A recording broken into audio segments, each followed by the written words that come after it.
We begin our study of American history too by looking at the West. And in really to be able to look at the West, we have to start with the Plains Indians. The Plains Indians, as you remember from American History 1, have been pushed from the East Coast onto reservations in the West. The majority of them lived on what we call the Great Plains, or what was also nicknamed the Great American Desert. What's interesting about this is that we call this the Great American Desert because there really was nothing out in this area. By the 1900s, however, this turns from the Great American Desert into America's breadbasket, which means it supported the majority of our farms. The Plains Indians lived a nomadic lifestyle, which meant that they moved around to follow their food source. And in this case, their food source was the buffalo. The horse and the buffalo were the two most important animals to Native Americans. The horse allowed them to move around faster. And even though we think about horses always being with Native Americans, they were not indigenous to North America. They weren't brought to the United States or to North America until about the 1500s by the Spanish. The buffalo are going to provide for the main source of their food, and they use the animal, almost every part of the animal, to support the rest of their lives. They also believed in something called communal living, where they lived with their extended families, not just our traditional sense of mom and dad and brothers and sisters. They lived with grandparents and aunts and uncles. They all lived together. That's called communal living. Another major difference with Native Americans and the Plains Indians specifically was that they did not believe in the private ownership of land. They believed that all land was for the good of the tribe.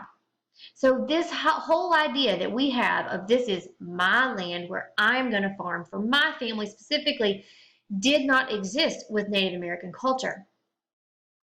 Here are just a few examples of the Plains Indians: the Sioux, Lakota, Cheyenne, Apache, the Nez Perce, and the Blackfeet. So the question is, what was it about the Native Americans in this area that made the United States and white settlers so interested? This whole area had been given by treaty to Native American groups, and they had been told that they would be allowed to live here on those reservations.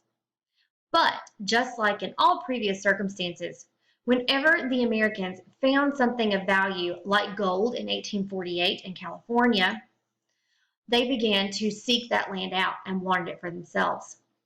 In 1862, the Homestead Act was passed, which is going to encourage more settlement of the West for white settlers. It's going to offer free land to those white settlers to move out west and begin farming. We'll talk more about that a little later. When we begin trying to build the Transcontinental Railroad, this is going to be a railroad that connects the east and west coast of the United States. This is going to be key. Again, in order to build this railroad, we're going to need that land to make it happen. Unfortunately for the Native Americans, the buffalo were going to be in the way. There were millions of buffalo at this point all across the West. They did not move quickly, and they got in the way of these railroads. So railroad companies are going to pay people to come out and just wipe them out.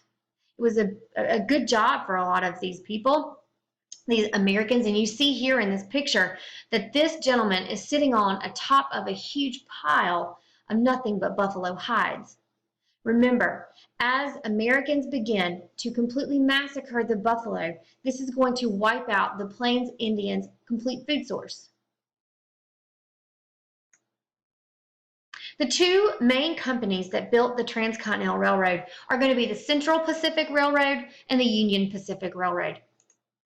These are going to be companies that are going to use both Irish immigrants and Chinese immigrants to build those two railroads. The meeting point of that very first Transcontinental Railroad was at Promontory Point, Utah in 1869. This will successfully connect the east and west coast of the United States, making travel from one end of our country to the other much faster, and encouraged many white settlers to move west. You see here that meeting point. The United States government broke every treaty it ever made with Native Americans. Indians were forced onto reservations where they were promised they would be taken care of by the American government. You see here in this cartoon that while that's what was promised, you see the scrawny Indian on the left, while the American Indian agent on the right is really making lots of money and big profits by exploiting Native Americans. The government never paid those payments and they never delivered those supplies like they said they would. And Native Americans, by the end, just began growing tired of this and finally began fighting back, as was done in the Dakota Uprising in 1862. It is very evidence, too, that you see the American government is also going to strike back at these Native Americans. The massacre at Sand Creek in 1864 is one example of this. John Chivington is going to lead the U.S. Army in a complete massacre of the Cheyenne. He was so brutal and ruthless that he actually said that he just wanted to see them suffer. We also see Native Americans, however, are going to be able to retaliate as well, with just like in Fetterman's Massacre in 1866, where there was a small army that was crushed by Sitting Bull, Crazy Horse, and Red Cloud's warriors. So they did have some successes against the army. Once again, like I said, when there is anything of value found on those Indian lands, like gold, or in some cases just the land itself, Americans begin to want that land. The Black Hills of the Dakotas is one of those areas where Native Americans had been promised they could live. The Sioux, instead of giving the land up, tried to defend this area that had been promised to them. The American military is going to send in George Armstrong Custer to fight against the Indians. At the Battle of Little Bighorn in 1876, we are going to see that Crazy Horse and Sitting Bull are going to lead warriors against Custer, and all of his men are going to be killed. We'll look more deeply at this battle too to see just exactly what we think might have happened. And here are those two warriors, Crazy Horse and Sitting Bull. The Nez Perce Indians in 1877, which were led by Chief Joseph, basically were trying to get away from the American government and were trying to enter into Canada on asylum, which means they would have been protected by the Canadian government. They were actually chased by the U.S. Army for over 1,000 miles until they eventually surrendered. It is here where Chief Joseph makes this very famous speech where he says, "I will fight no more forever." Not everyone was in favor of the way Native Americans were treated by white settlers in the U.S. government. The book Century of Dishonor, written by Helen Hunt Jackson, is going to outline how poorly Native Americans were treated by Americans and the American government. Many people in the United States recognized, including the American government, that Native Americans posed a real problem for the expansion of our country. So many began to support an idea called assimilation. Assimilation is where you are going to educate Native Americans to take on the more predominant white culture. They believed it would be best for Americans and Native Americans if they could all begin to be alike. One attempt at assimilation was called the Dawes Act that was passed in 1887. The Dawes Act was for Indians and gave the head of each Indian household 160 acres to turn them into farmers. Unfortunately, this particular piece of legislation posed a big problem.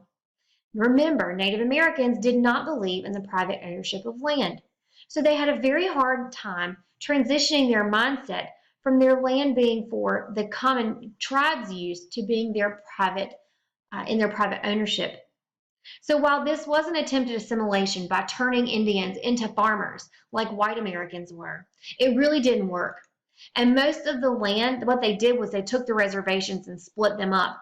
And even after they had given each Native American head of household a piece of that land, there was still a lot left over. So the American government is going to take what was left over and sell it. And while they promised they would turn those profits over to Native Americans, that money and supplies, again, were never turned over to Native Americans. Remember that assimilation is the education of Indians to be more like whites. In fact, what we did a lot of times was like you see in this picture here, we took Native Americans and we put them in schools. We changed their culture, their lifestyle, the way they dress, everything about them to try to get them to be more like whites. One of the reasons we were able to do this was because of the destruction of the buffalo. By completely destroying the buffalo, Native Americans could no longer depend on themselves, and they were forced to turn to the American government in order to provide them with what they needed. So this is going to make it much easier for the United States to take advantage of Native Americans because they could not support themselves any longer after the buffalo had been destroyed. By this time period, the buffalo were so wiped out that they were down to roughly 1,000 buffalo left on the North American continent.